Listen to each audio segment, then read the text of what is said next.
blessing. You Did you don't hear think what the I whole said? pew thing was left up in the air? Huh? You don't think the whole pew? Greetings. Last Wednesday, Pastor Kelly Richardson posted a video on his We Woke Now account titled, quote, "Nothing to prove, no more talk," end quote, in which he seemed to clearly close the door to further discussion on the topic of the pews at First African Baptist Church in Savannah, Georgia. Nonetheless, I wanted to make a quick and short video, responding to some of the things he briefly said on the topic of the pews, including a small portion which mentioned me specifically. So let's begin. Leave these guys alone. After today, this discussion is dead with them. Because even what Vocab is getting ready to do tomorrow, right? He's going to do a video by saying that the writings on the pews, right, in Savannah is not Hebrew. That is Arabic. But I encourage you to go back and look at the video that I did, Identity Theft, and I give you some information to completely debunk what he's talking about. First, a quick note is in order here. Vocab does not claim that the markings on the pews are Arabic. Pastor Richardson might have in mind a methodological thought experiment I presented, which I'll touch on in a bit. If so, that was merely to show what a proper approach to demonstrating discernible language on the pews might look like. Pastor Richardson, with all due respect to him, did not, quote, completely debunk, end quote, that thought experiment, that argument. With all due respect to him, it seems he didn't even understand the thought experiment, much less adequately address it. His attempted debunking was him noting that a website for the church, which Vocab has also mentioned, now claims the markings are Arabic, but the church used to claim that the markings were Hebrew. With that change in mind, Pastor Richardson has attempted to impugn the motivations of the people responsible. What Pastor Richardson has never done, however, is present a video which actually gets into the markings on the pews and show the alleged language they're in. And that's curious, to put it mildly. But what he wants to do about the pews, he could care less what's on the pews. Whether, and truth be told, if it's Arabic, I don't have a problem with this Arabic, if it's Arabic, but I know it's not Arabic. Honestly, I would love to hear more on how Pastor Richardson knows that Arabic does not appear on the pews. With all due respect, I do not believe he has a coherent methodology for determining what language might be on the pews, assuming there's any language there at all, as his actual methodology boils down to simply noting that certain markings resemble certain individual Hebrew or Ge'ez characters without being able to discern a single coherent word, which we'll touch on in a moment. For now, it's sufficient to say that if Pastor Richardson cannot identify a single word, then he's in no position to declare that the alleged language therein is Hebrew and not Arabic. To think that this could be determined by some vague resemblance to individual characters is to confuse language with script. For example, here are 3 sentences, all written in the same script, the Hebrew cursive script. This first sentence is Hebrew. This second sentence, however, is Arabic. It is written in Hebrew cursive characters, but it is Arabic.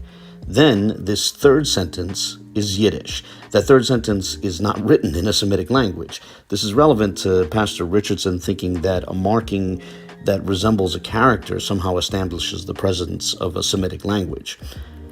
As for the Ge'ez script, here's a quick analogy. This is from the website amharicquran.com. This sentence right here is Amharic. However, this sentence, on the other hand, is Arabic. It's written in the Ge'ez script, but it is Arabic. Therefore, assuming for the sake of hypothetical argument that there is coherent language in the pews, Pastor Richardson's reasoning that the text cannot be Arabic because some of the markings vaguely resemble Hebrew or Ge'ez characters it's a bad argument. And by the way, as was shown in my video on the church's sanctuary, all sorts of things can resemble Hebrew or Ge'ez characters, including markings in which neither Hebrew nor Ge'ez nor any other Semitic language is actually present. The point of that thought experiment was to show that Kelly Richardson's methodology can easily produce false positives. So what they're going to try to do, what he's going to try to do, he's going to play the guy Abu, right? Who even makes it clear that he can't even read what's on the pew. Pastor Richardson seems to think it's a knock against me if I cannot read what's on the pews. However, my position has always been that there is no discernible language on those pews, thus no one can read them. Ironically, Pastor Richardson himself has conceded multiple times that no one has been able to read the markings on those pews. I wish I could fully read what they wrote here, and unfortunately, no one's ever has been able to decipher exactly what they say. Here are some clips of Vocab Malone reading old Facebook posts from Kelly Richardson in which he noted that no one could read those markings, not even Hebrew scholars. By the way, this is a Kelly Richardson post from 2017. Eliezer ben Yehuda, the father of modern Hebrew, in which he began to create in 1881. According to history, the Hebrew language was lost. Yet in Savannah, Georgia, there is a church that was built over a century prior to this new creation of modern Hebrew. This entire church was built in 1773 by the hands of Negro slaves. These slaves also built the pews in which they are still in the sanctuary this very day, in which these Negro slaves wrote in a cursive Hebrew comparable to the 2nd century BC. What's amazing, not one Hebrew scholar can translate the writing. I'm sorry. Including your own, buddy? I mean, come on. And let me read his comment real quick. Have that Hebrew scholar make a personal visit to the church I mentioned and translate what our ancestors wrote on their pews. And then I'll believe him. He'll be the first to accomplish what no one else has been able to do up to date.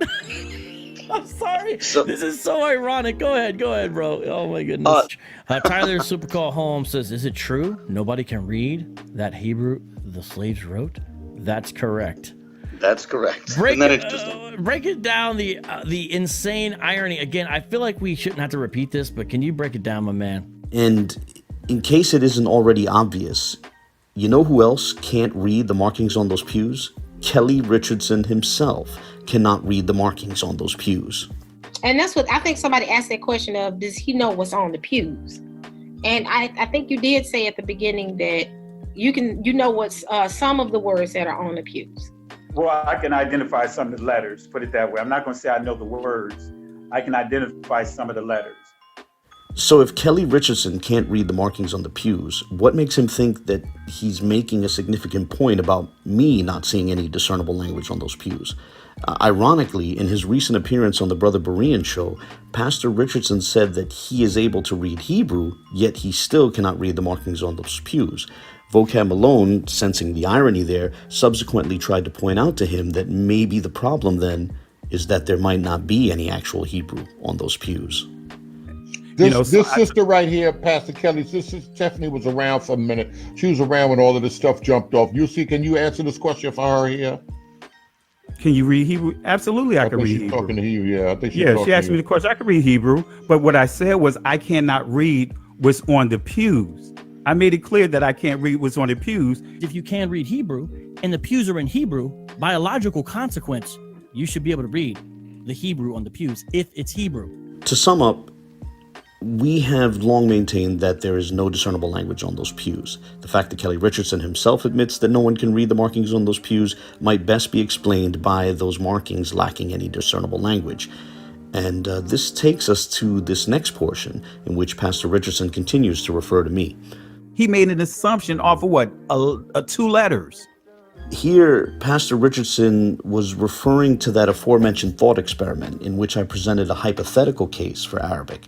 But I did not merely propose two letters. Rather, I proposed two Arabic words, Ilahin Nas, a phrase meaning God of mankind. It's actually a verse from the last chapter of the Quran. And it's not merely two characters, rather the relevant phrase spans 8 characters. Alif Lam Ha, Alif Lam Nun, Alif Sin. Now, as I've repeatedly said, while that thought experiment was merely meant to make a methodological point, showing what an attempt to demonstrate the presence of language in the markings should look like, it still presented, ironically, a stronger case for Arabic than has ever been presented for Hebrew. I challenge Kelly Richardson or anyone else who disagrees with me to try to produce a comparable result for Hebrew. Show me markings on those pews resembling at least 8 consecutive characters, giving rise to at least 2 words forming a coherent Hebrew phrase. If you can't do that, then you should concede that even a hypothetical case for Arabic, a mere thought experiment, is still stronger than any case that could be made for Hebrew appearing in those pews.